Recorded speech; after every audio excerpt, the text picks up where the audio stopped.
All right, diving in. Today's deep dive, we're tackling critical thinking, scientific literacy, pseudoscience even, and the whole idea of belief itself. Ambitious. It is. And our guide for all of this, the one and only Carl Sagan. Excellent choice. Oh, our listeners, they sent in this really fascinating mix of Sagan's writings. We've got childhood stories, historical accounts of like mass hysteria, even reflections on the nature of science itself. So it's quite a journey. Sounds like it. Yeah.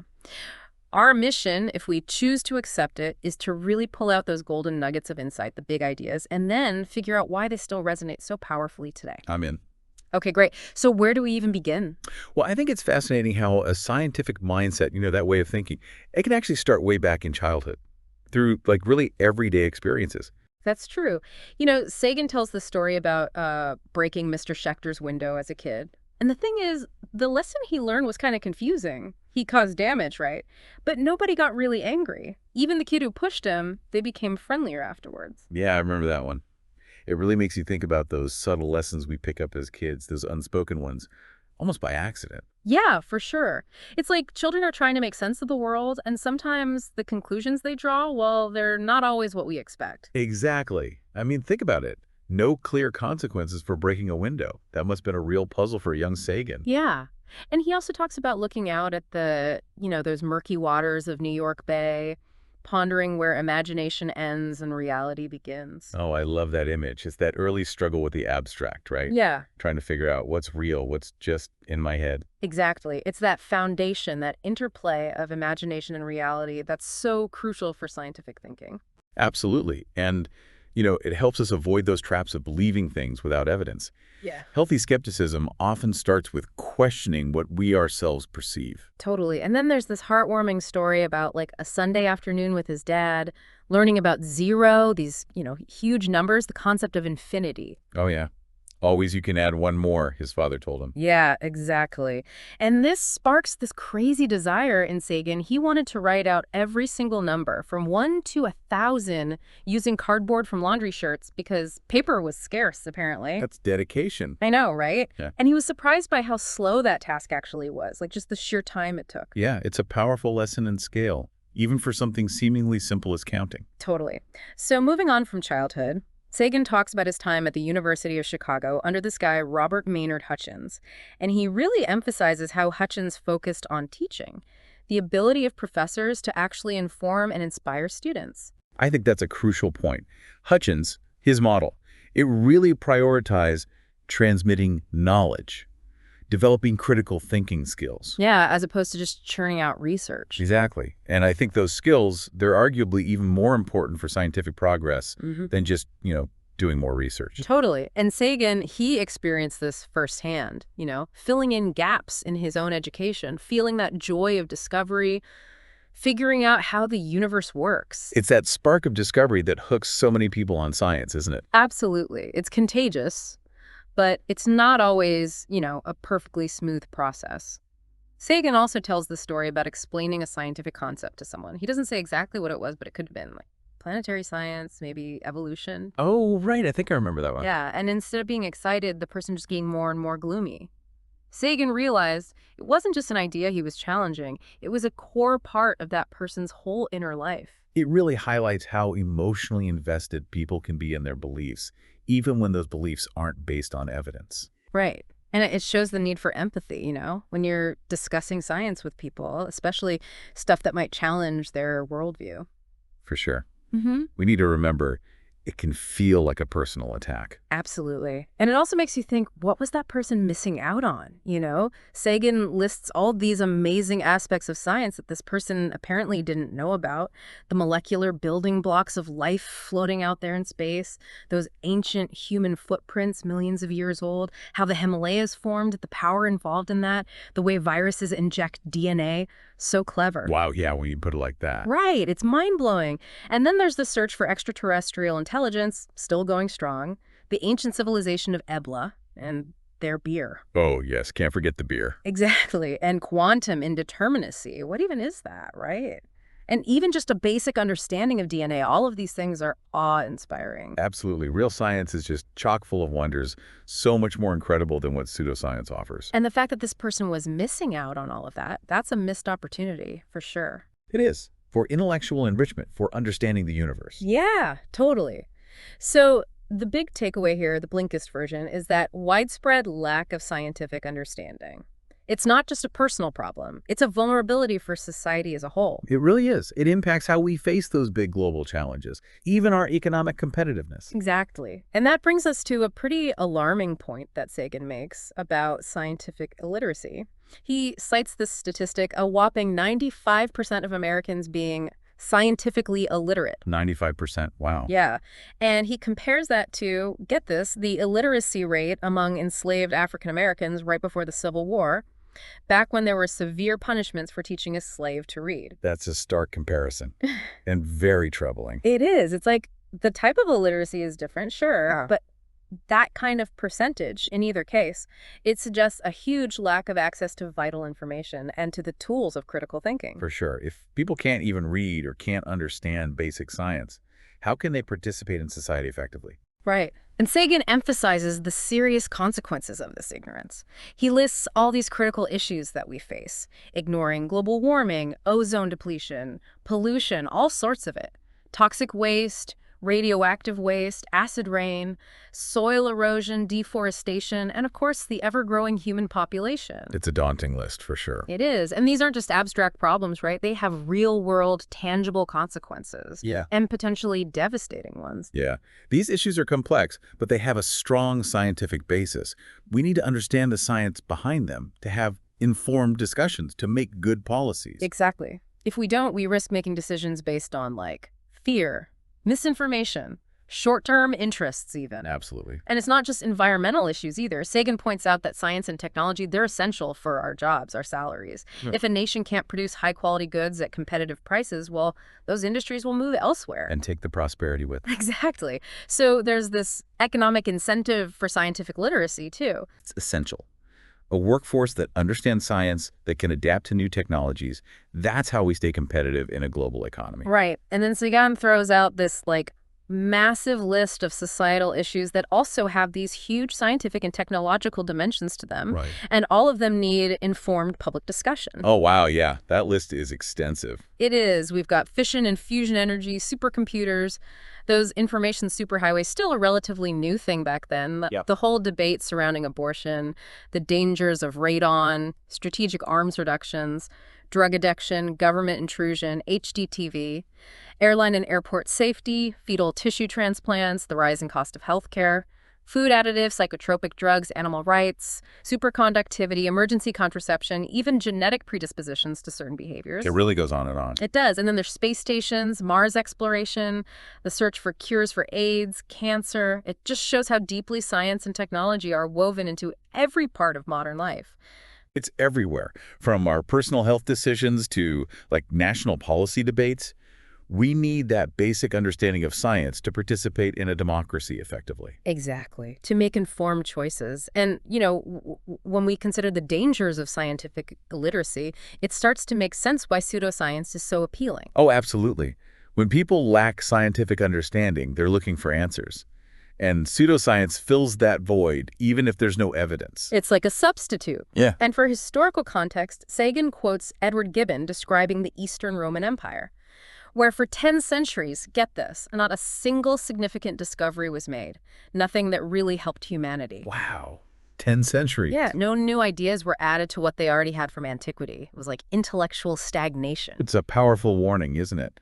About what happens when a society stops valuing innovation, critical inquiry. Yeah, progress just grinds to a halt. And then Sagan gives this really sad example of Queen Anne in the late 17th century. She had the best medical care available, obviously, but she still suffered through 18 pregnancies, and only one child survived to adulthood. Oh, that's right. I remember that. Just heartbreaking. And it shows how even the most privileged were vulnerable back then, when science hadn't advanced far enough. Exactly. It makes you appreciate the power of scientific progress, you know, in medicine, public health. What used to be inevitable suffering, now we can prevent or treat it. Yeah, thanks to scientific research. Right. And in contrast to this stagnation, Sagan emphasizes how empowering scientific knowledge can be. Like understanding that Earth is just one world among billions and billions of galaxies. That expands our sense of possibility so much. It puts things in perspective, doesn't It it? really does. And then recognizing our connection to all life through evolution, that's profound. It unites us, makes us reflect on what it means to be human. It's both humbling and awe-inspiring. Science can offer that kind of shift in perspective. Totally. And Sagan argues there's no going back. We're entangled with science, whether we like it or not. The smart move is to embrace it, to use it to our advantage, to see the beauty in it, the power, both practically and spiritually. Yeah. Embracing science doesn't mean we have to give up other ways of thinking. It's more about integrating that rational, evidence-based approach. Exactly. And using scientific thinking to make things better for everyone. But then, of course, there's the allure of pseudoscience, which never really goes away. Sagan points out this human tendency that we believe extraordinary things, especially when we're desperate. We lower our guard, right, when we're facing the unknown. It's like we abandon our skepticism when things are uncertain. It's understandable, in a way. We want answers, especially in times of crisis. And pseudoscience often offers these easy solutions, explanations that feel right, even if they don't have any evidence. Exactly. It's like a shortcut. And Sagan says that pseudoscience, it appeals to those deep emotional needs that science doesn't always address directly. It gives us fantasies of power, like those superheroes today, or the gods of ancient myths. Right. It can offer comfort, a sense of control. Yeah. It can also offer spiritual comfort, promises of cures, the idea that death isn't the end. And it reinforces that feeling that we humans are important in the grand scheme of things. It can be very validating, especially when science presents a more complex, sometimes even bleak, view of reality. Totally. And it can feel like this safe middle ground between old-time religion and the sometimes challenging findings of new science. And it often makes people distrust both. Yeah, it's like, I don't trust organized religion, but science is too cold and complicated. So this other stuff, this feels right. Exactly. And Sagan reminds us of some frankly terrifying historical examples, how ignorance and fear led to things like burning women as witches for centuries. That's a stark reminder of how dangerous irrationality can be. When fear and superstition take hold, the consequences can be devastating. Totally. And Sagan quotes this warning from 80 that nations perish for lack of knowledge. He emphasizes that it's not always stupidity that leads to these avoidable disasters. It's ignorance, especially ignorance about ourselves. And that's a really tough kind of ignorance to overcome, isn't it? It is, because it requires that self-reflection, that willingness to question our own assumptions. And Sagan was worried that, as we got closer to the end of the millennium, that pseudoscience and superstition would become even more tempting. Yeah, that siren call of the irrational. Exactly. And he says, we hear that call whenever our prejudices are triggered, our ethnic or national ones, in times of scarcity, when our self-esteem is challenged, when our national pride is hurt, when we struggle with our place in the universe, feeling small and insignificant, and when fanaticism is on the rise. Like all these external pressures and internal anxieties, they make us more vulnerable to believing things without questioning them. Exactly. And pseudoscience thrives in those environments where critical thinking is weak, where emotional appeals trump logic. And speaking of religion, Sagan makes this interesting point. He says, the fact that so few modern scientific discoveries are actually foreshadowed in Scripture, that kind of casts doubt on the whole divine inspiration idea. Yeah, that's a thought-provoking point. Yeah. It makes you wonder about the relationship between religious texts and, our understanding of the natural world. Right. It could be interpreted in many ways, but Sagan sees it as another piece of the puzzle. He then gives us a little glimpse into the mind of a scientist by including this excerpt from Einstein. Oh, yeah, I love that part. It's not about the physics itself, but how a scientist thinks. So to give you an idea, Einstein was looking at this situation where the same thing, like a current being produced, could be described in two different ways depending on if the magnet was moving or the wire was moving. And this kind of asymmetry, this inconsistency, that's often the starting point for a scientific breakthrough. It's about identifying those inconsistencies, those things that don't quite fit, and then questioning the assumptions behind them. Exactly. And that's how we arrive at a more complete, unified understanding of how the universe works. But of course, for every field of science, there seems to be a corresponding pseudoscience ready to offer alternative explanations. It's like a shadow, isn't it? It is. So geophysics has to deal with flat earthers, Hollow earthers, shifting axes, continents popping up and sinking rapidly, earthquake prophets even. It's like a carnival of the absurd. It is. And then botany has plants hooked up to lie detectors to see if they have feelings. Anthropology deals with claims of surviving ape men. Zoology contends with people who think dinosaurs are still roaming around somewhere. Evolutionary biology faces those who take the Bible literally. It's exhausting just listening to all of that. I know, right? And then archaeology has to contend with ancient astronauts, fake runes, and phony statues. Physics deals with perpetual motion machines, people trying to disprove relativity, and cold fusion, that old chestnut. Oh yes, cold fusion, the dream that never dies. Exactly. And chemistry still has to deal with the remnants of alchemy. Psychology has, well, a good chunk of psychoanalysis and almost all of parapsychology. Economics deals with those long-range forecasts that are always wrong. Meteorology, until recently, was using sunspots to predict the weather years in advance.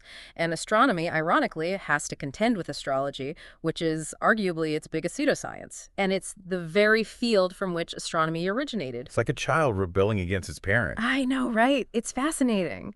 And Sagan points out that sometimes these pseudosciences even intersect, like people using telepathy to search for the lost city of Atlantis or using astrology to predict the stock market. Oh, come on, that's just ridiculous. I know, but people believe it.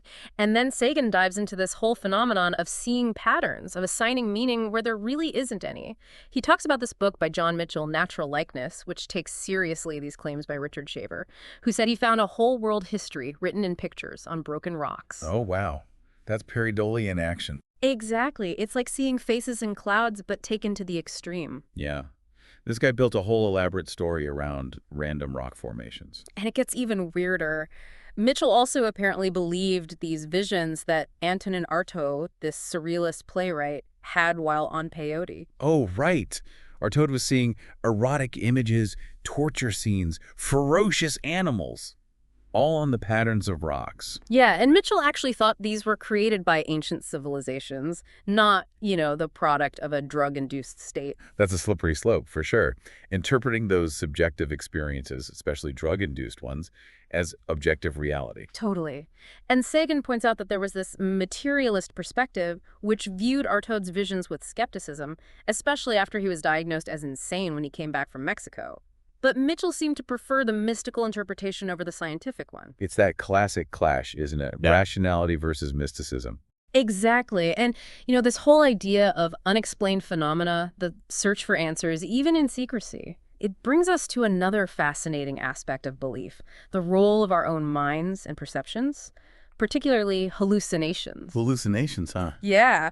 And one of the most famous examples of, a false claim is the whole myth of the Martian canals. Oh, yeah, the canals. I remember reading about that. So they were first observed in 1877, and tons of professional astronomers all over the world thought they saw them too, using big telescopes. This is a big deal back then. It was.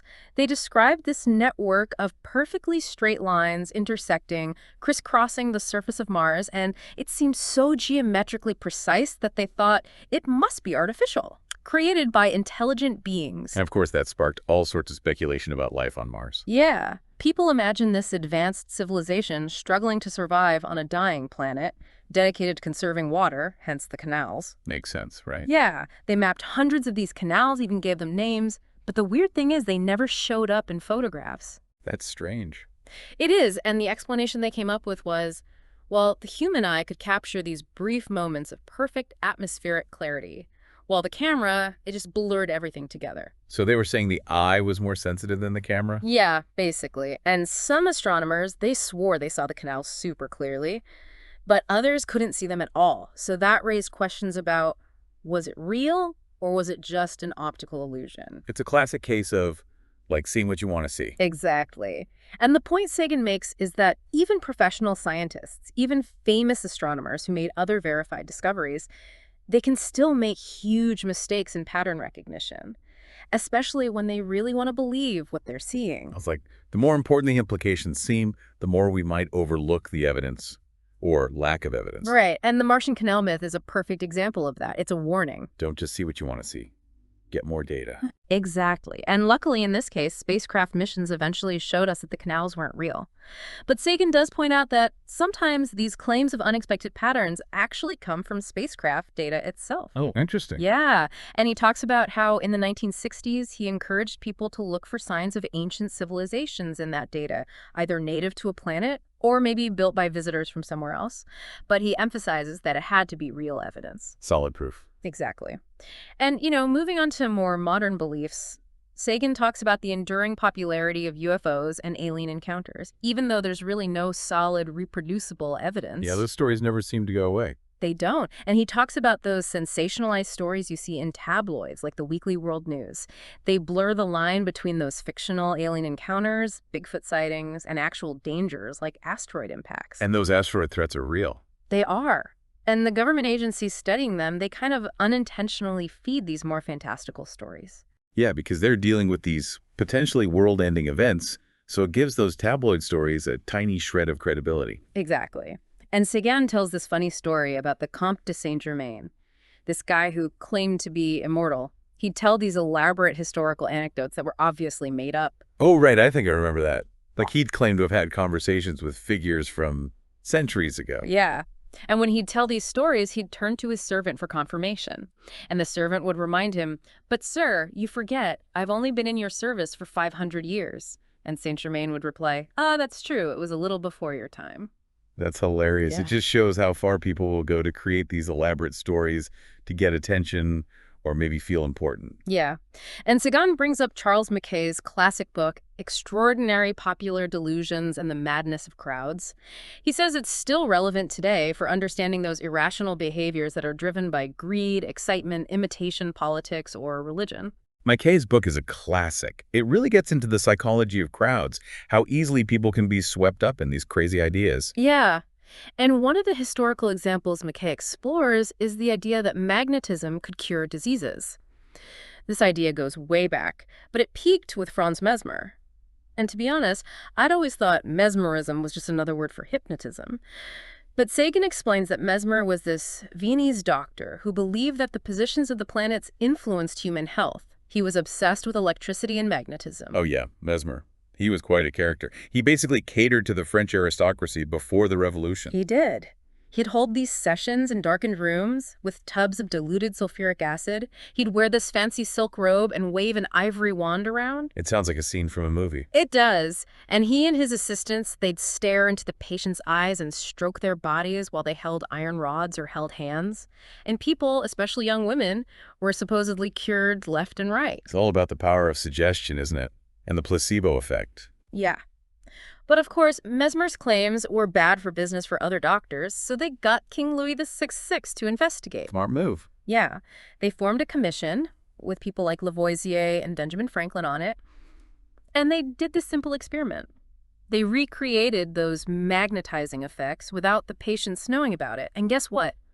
No cures. Of course not. It was all in their heads. Exactly. They concluded that any cures that did happen were purely psychological. But Mesmer and his followers, they didn't give up. One of them even insisted that to get the best results, you had to abandon all knowledge of physics, suppress any objections, not reason for 6 weeks, be super credulous, and reject all past experience and reason. Basically, turn off your brain. Wow, that's a recipe for disaster, and a perfect illustration of how pseudoscience rejects critical thinking. Totally. And Sagan brings things up to date by talking about crop circles. Remember those? At first, people thought maybe it was weather patterns or something electrical. Yeah. But then the patterns became way more complex, and those explanations didn't really hold up anymore. So then people started saying it was UFOs, aliens trying to communicate using geometry, maybe even the devil himself, or the Earth crying out in pain. It's amazing how quickly a mystery can turn into a full-blown conspiracy theory. I know, right? And people flocked to those fields, spending all night there with cameras and recording equipment. There were books and TV shows about it, even though nobody ever actually saw a UFO landing or the circles being made. But people wanted to believe. They did. And you had psychics confirming that they were of alien origin, and channelers supposedly talking to the beings who made them. They even claimed to detect orgone energy inside the circles, that supposed life force. Orgone energy, right, another pseudoscientific concept. Yeah. And, despite trying to understand the UFO phenomenon, Sagan says he kept hitting dead ends. He started to believe that the truth was being deliberately hidden from him. And this led to a big question. Why were so many official sources obstructing his research? It's frustrating when you feel like you're being stonewalled. Totally. And why were stories that were true one day suddenly false the next? Why all the secrecy? Why were government agents spreading disinformation? What did they know that they weren't telling us? It's the kind of stuff that conspiracy theories are made of. Exactly. And then there are the MJ-12 documents, supposedly top secret stuff about a group managing alien encounters and technology. But the key parts of the documents were missing, and the Air Force denied that they were real. Oh, right, the MJ-12 documents. I remember hearing about those. Yeah. And a UFO expert named Philip J. Klass, he found all these inconsistencies in the language and the typing that suggested they were fake. Sagan compares it to art authentication, where you need to know the history of a piece, where it's been to make sure it's real. And the MJ-12 documents just appeared out of nowhere, like magic. It's like a fairy tale. Suddenly these secret documents appear that prove everything. Exactly. And then there's the Aurora mystery. Have you heard about that one? Vaguely. Remind me. So it's all of these reports of this super secret high-altitude aircraft, maybe the successor to the U-2 and the SR-71 Blackbird. Oh, right, the super fast spy plane. Yeah. And there have been so many sightings near Area 51 and all over the world that it's hard to dismiss it as just people seeing things. What kind of sightings? People describe this hypersonic aircraft going like Mach 6 or 8, leaving this weird donuts on a rope vapor trail. Some people even thought it was being used to launch secret satellites after the Challenger disaster. But the CIA, the people who designed these secret aircraft, and even an Air Force secretary, they all denied it existed. So what's the truth? Well, an Air Force spokesperson said this: "We have examined all those sightings as we have UFO reports, and we can't explain them." That's not very reassuring. It's not. And the Air Force even bought a bunch more land around Area 51, making the restricted zone even bigger. So who knows what's really going on out there? It's intriguing, that's for sure. It is. And, Sagan reminds us that hallucinations aren't always a sign of insanity. They're actually pretty common. Yeah, that's true. I mean, I've had a few myself. Not aliens or anything, but weird stuff. Right. And anthropologists, they've studied hallucinations in different cultures, dreams, trances, and there are common themes across the board. Often people interpret hallucinations as being possessed by spirits, good or evil. Right. It's a way of explaining something that's outside our normal experience. Yeah. And this anthropologist, Weston LeBar, he even said that it would be surprisingly reasonable to propose that much of culture is hallucination, and that the whole point of rituals is for a group to hallucinate reality together. Wow. That's a really interesting way to look at it. Like, our shared reality is kind of a collective hallucination. Yeah. And Sagan talks about being afraid of monsters as a kid, hiding in his closet under his bed, and how his dad comforted him. He suggests that maybe that's what therapists should do more with people who think they've been abducted by aliens. Just reassure them, offer a rational explanation. Instead of validating those fantastical stories. Exactly. Create that safe space where people can question their experiences without feeling judged. Yeah. Validate the fear, not necessarily the specific thing they're afraid of. Right. And Sagan even offers this evolutionary explanation for why kids are afraid of the dark and why they have monster fantasies. He says, for most of human history, we never slept alone. And those fears probably helped us survive, keeping kids close to their parents where it was safe. Makes sense. If you wander off in the dark, you're more likely to get eaten by something. Right. And he connects this back to the witch hunts, those horrible events in history. He gives these statistics from Würzburg, Germany in 1598, listing all these people who were burned as witches. It's horrifying. Those lists really bring home the human cost of all that irrationality. They do. And while witch burnings have declined in the West, Sagan points out that belief in the supernatural hasn't gone away. We still have witches and monsters in children's stories. Exorcisms are still performed. Cult members accuse each other of witchcraft. We still use the word pandemonium, which means all demons, and we say people are demonic when they're mentally ill. It's like these remnants of those old beliefs are still embedded in our language, our culture. Yeah, for sure. And it wasn't that long ago that we stopped blaming mental illness on supernatural causes. Insomnia, for example, was considered demonic punishment. Over half of Americans still believe in the devil, and 10% say they've had contact with him. And there are books like Prepare for War, which claim that things like abortion and premarital sex lead to demonic possession, or that meditation, yoga, martial arts can turn Christians into demon worshippers, and that rock and roll music was created by Satan. It's amazing how these beliefs persist, even with all the scientific progress we've made. I know, right?